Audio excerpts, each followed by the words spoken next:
They were gone, but not forgotten. When Season 4 Part 1 ended without a single appearance from Kate and Anthony, fans started asking the same question. Is the Viscount's story quietly fading into the background?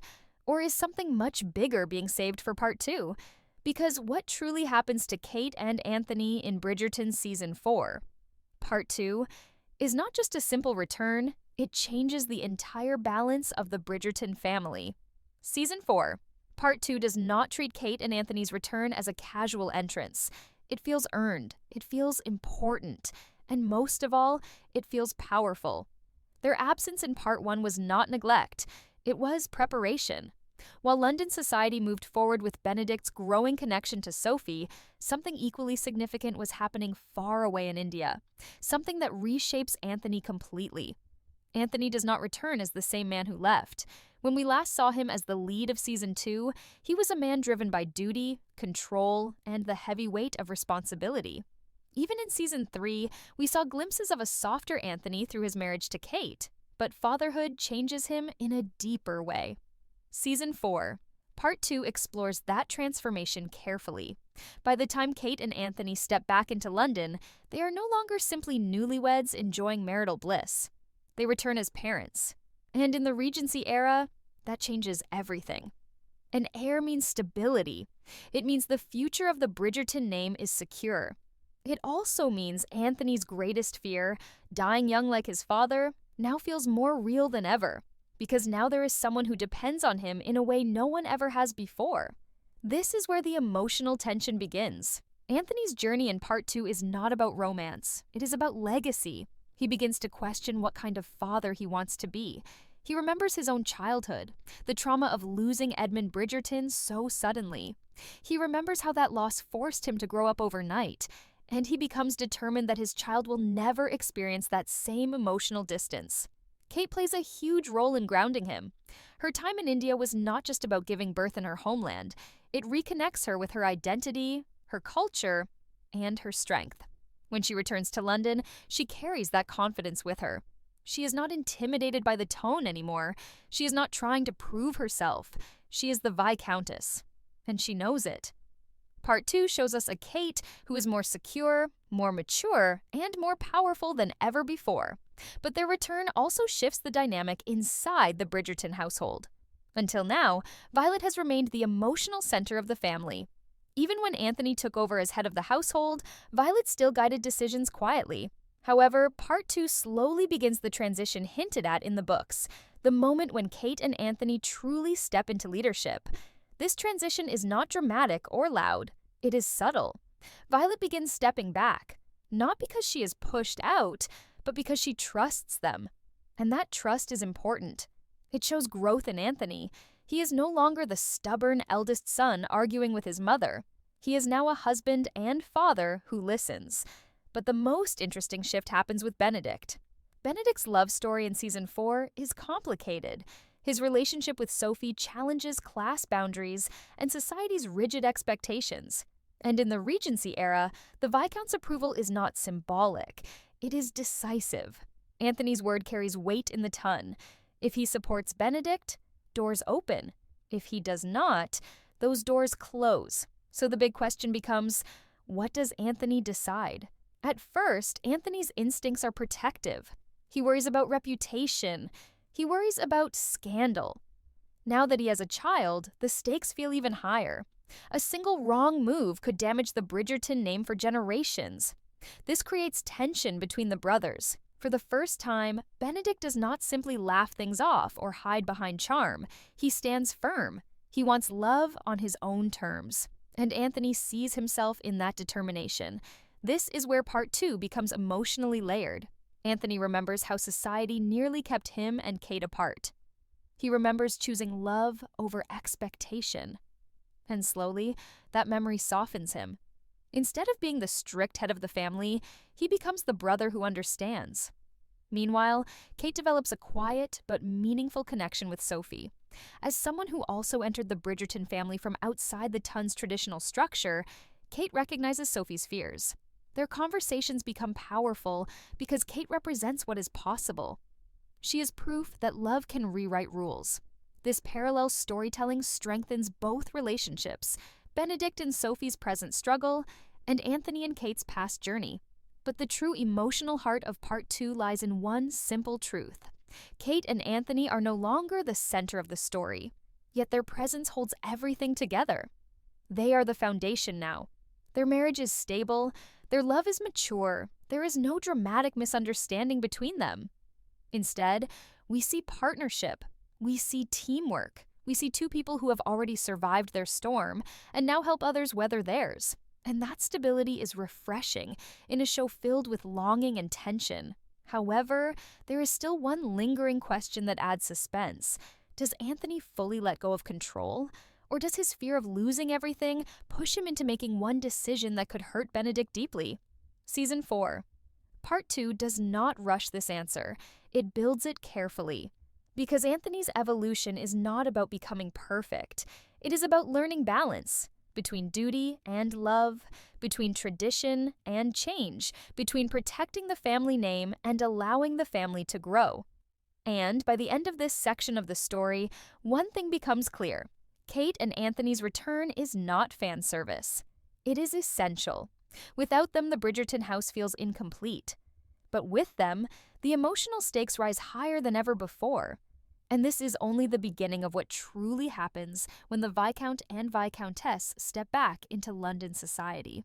The real tension of Season 4 Part 2 begins when duty and love stand on opposite sides of the same room. Anthony may have returned softer, more thoughtful, and more devoted to his family, but he is still the Viscount. And being Viscount in Regency London is not simply about hosting balls and signing papers. It is about protecting reputation, wealth, alliances, and the future of every Bridgerton sibling. Now that he has a son, that responsibility feels heavier than ever. At first, Anthony tries to observe Benedict's situation quietly. He watches the way his brother speaks about Sophie. He notices the seriousness in Benedict's tone, something deeper than infatuation. This is not a passing romance. This is real. But reality in the tone is cruel. Sophie's background becomes the central problem. The whispers begin slowly. A few raised eyebrows, a few careful comments during gatherings. The tone does not attack directly. It suffocates slowly. And Anthony understands that better than anyone. He knows how quickly admiration can turn into scandal. This creates his internal conflict.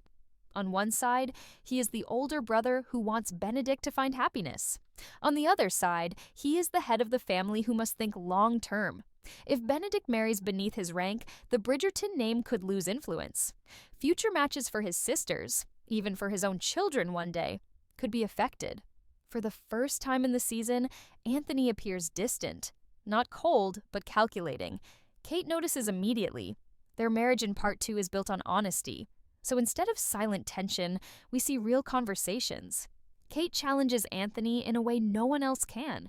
She reminds him of who he was 2 years ago. A man willing to sacrifice his own happiness for duty. A man who nearly lost love because he cared too much about appearances. And she asks him a simple question. Are you protecting the family, or are you protecting your fear? That question lingers. Anthony's fear is not just about society. It is about loss. Becoming a father has made him more protective than ever. He does not want instability. He does not want unpredictability. He wants security. And Benedict's love story feels unpredictable. Meanwhile, Benedict grows frustrated. He has always lived slightly in Anthony's shadow. As the spare, he never carried the same pressure. But now, he demands to be seen as a man capable of making his own decisions. Their arguments are not explosive, but they are sharp. Years of brotherhood sit underneath every word. For the first time, Anthony begins to understand something painful. Leadership does not mean control. There is a powerful emotional shift midway through Part 2. Anthony spends time with his son and reflects on his own father. Edmund Bridgerton led with warmth. He balanced authority with kindness. Anthony realizes that fear has shaped too many of his choices in the past. He does not want fear to shape this one. At the same time, Kate steps into her role as Viscountess more confidently than ever. Society may question Sophie, but Kate does not. She quietly invites Sophie into spaces where she might otherwise feel excluded. She demonstrates acceptance not through speeches, but through action. And the tone notices. Kate's influence begins softening public perception. Her presence alone commands respect now. She is no longer the outsider from India. She is the mother of the heir. Her approval matters. This creates a subtle but powerful shift in how Sophie is viewed. But the suspense does not disappear. There is a moment where Anthony is pressured by another influential family. A subtle suggestion that aligning the Bridgertons with a more appropriate match would strengthen their standing. The offer is tempting. Strategic. Safe. For a brief second, viewers are meant to wonder, will Anthony choose security over his brother's happiness? This is his true test. The decision he makes in Part 2 defines his evolution completely. Instead of issuing a command as Viscount, he chooses conversation. He calls Benedict not as the head of the house, but as a brother. He admits his fears openly. He explains the risks honestly. And then, for the first time, he says something unexpected. The final choice is yours. That moment changes everything. It signals growth. It signals trust. And it proves that Anthony has learned what love truly means. Not possession, not control, but support. Kate watches this shift with quiet pride. Their marriage strengthens, not because of drama, but because of shared values. They are partners in leadership now, equal in influence. And as the Tons slowly adjust to Benedict and Sophie's growing bond, it becomes clear that Kate and Anthony's return was never about reclaiming the spotlight. It was about redefining power inside the Bridgerton family. But even with this emotional victory, Part 2 still holds one deeper layer: the transition of the household itself. Because as Violet begins stepping back permanently, Kate and Anthony must fully accept their new position at the center.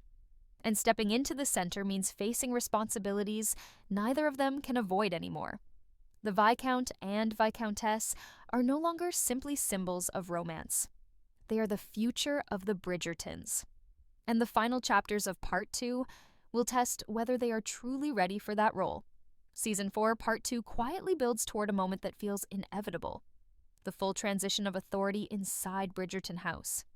And when it finally begins to happen, it is not loud or dramatic. It is emotional, it is symbolic, and it changes the family forever. For years, Violet Bridgerton has been the steady heart of the household. Even after Anthony inherited the title, the house still revolved around her warmth, her guidance, and her quiet strength. But now, with Kate and Anthony returning as parents, the balance begins to shift in a way that cannot be ignored. It starts with small decisions. Invitations that once required Violet's approval now pass through Kate. Household matters that servants once brought to Violet are now directed toward the Viscountess. At first, it feels subtle, almost invisible. But slowly, the reality becomes clear. This is no longer Violet's house to manage, and Violet knows it. There is no resentment, no bitterness, but there is emotion. Because letting go is never easy, even when it is the right time. Violet sees the way Kate carries herself now: confident, composed, certain. She sees the way Anthony consults his wife before making decisions, and she realizes something important: the house is safe in their hands. Meanwhile, Anthony feels the weight of this transition deeply. Becoming a father was one shift, but becoming the unquestioned leader of the entire Bridgerton family is something else entirely. There is no one above him now. No shield, no one to override his decisions. Every outcome, good or bad, rests on him. That pressure almost pulls him back into old habits. There are moments where his voice becomes firmer, where his instincts lean toward control, especially when the tone begins testing boundaries again regarding Benedict and Sophie. Anthony understands that now, more than ever, the family's unity must be visible. Kate notices the tension rising inside him, but instead of confronting him sharply, she supports him strategically. She reminds him that leadership does not mean standing alone. She positions herself not behind him, but beside him, publicly and privately. In gatherings, she speaks with authority. In family discussions, she offers perspective. And Anthony begins to realize something powerful. Sharing power does not weaken him. It strengthens the house. This dynamic becomes most meaningful in Kate's growing connection with Eloise. Eloise, who has always questioned society's rules, begins observing Kate closely. Kate represents something unique, a woman who entered the ton as an outsider, faced criticism, and now stands at the very top of its hierarchy. But she did not lose herself to get there. Their conversations are thoughtful and layered. Kate does not tell Eloise to conform. She does not dismiss her frustrations. Instead, she offers something more complex, the idea that change can happen from within the system as well as outside it. That influence sometimes requires patience. This guidance subtly reshapes Eloise's outlook. At the same time, Benedict's storyline reaches a turning point. As his relationship with Sophie becomes more serious, the tone begins watching closely. Rumors circulate. Some families distance themselves slightly from the Bridgertons, waiting to see how Anthony will respond. This is where the final stage of Anthony's evolution appears. Rather than issuing a formal declaration, Anthony makes a visible choice. He stands beside Benedict publicly. He does not hide the relationship. He does not avoid conversation. His quiet support sends a message stronger than any speech. The Bridgertons are united, and unity, in Regency society, is power. This decision stabilizes the household. It signals to everyone, including Violet, that Anthony is no longer reacting out of fear. He is leading out of confidence. There is a particularly emotional undercurrent in Part 2 as Violet begins preparing for her gradual move out of the main house, something long hinted at in the books. The idea is not framed as abandonment, but as natural progression. She expresses pride in Kate, gratitude toward Anthony, and trust in the future. For viewers, this feels like the closing of one chapter and the opening of another. Kate officially becomes the emotional center of the household. Anthony becomes its firm but fair anchor. And together, they redefine what leadership looks like in the Bridgerton family. Not rigid, not distant, but balanced. Yet even with this stability, Part 2 carefully keeps one thread of suspense alive. Anthony's fear of loss has not completely disappeared. There are moments where he watches his child sleep, and the vulnerability in his expression says everything. The memory of his father's sudden death still shadows him, and viewers are reminded that growth does not erase trauma. It teaches you how to live with it. Kate senses this quiet fear too, and in one deeply intimate conversation, she reassures him that love is not something to control or protect from every possible pain. It is something to experience fully, even knowing life is unpredictable. That message becomes the emotional core of their story in Part 2. Because what truly happens to Kate and Anthony is not scandal, not separation, not dramatic betrayal. It is transformation. They evolve from passionate lovers into steady leaders, from individuals shaped by fear into parents guided by hope, from newlyweds finding balance into partners who define the future of an entire family. And as the season moves toward its final stretch, it becomes clear that while Benedict's romance drives the main narrative, the strength of Season 4 Part 2 rests quietly on the shoulders of the Viscount and Viscountess. But one final emotional resolution still remains, a moment that fully confirms their place, not just in the household, but in the heart of the series moving forward. Even with the smooth transition of power, Bridgerton Season 4 Part 2 ensures that family dynamics remain layered and compelling. Anthony and Kate's return is not a return to calm. It is a return to responsibility, one that tests every relationship in the household, from Violet to the younger siblings. The show smartly highlights that authority and love do not exist in isolation. Every decision made by the Viscount and Viscountess echoes throughout the family, subtly altering bonds and expectations. For Benedict, Anthony's presence is both a shield and a challenge. While Anthony's approval reassures others in society about Benedict's relationship with Sophie, it also comes with implicit scrutiny. Benedict feels the weight of Anthony's gaze, aware that the elder brother is measuring every action, every word, and every decision. This tension adds layers of suspense to what could otherwise be a simple romance storyline. Anthony's guidance is firm but fair, testing Benedict not just as a lover, but as a man stepping into adult responsibilities. His decisions are carefully calibrated, showing that leadership in the Regency era requires patience, insight, and a nuanced understanding of human emotion. Kate, meanwhile, solidifies her influence not only over Anthony, but also within the wider family. Her relationship with Eloise becomes a quietly significant subplot. Eloise has always questioned societal norms, constantly challenging authority and tradition. Kate now acts as a mentor, providing Eloise with a model of resilience, intelligence, and tact. Their discussions about independence, societal expectations, and personal ambition allow viewers to see how Bridgerton intertwines romance with social commentary. Kate's insights help Eloise understand that real influence comes from understanding the system without surrendering individuality. This dynamic strengthens both characters, showing how mentorship can coexist with love, duty, and family loyalty.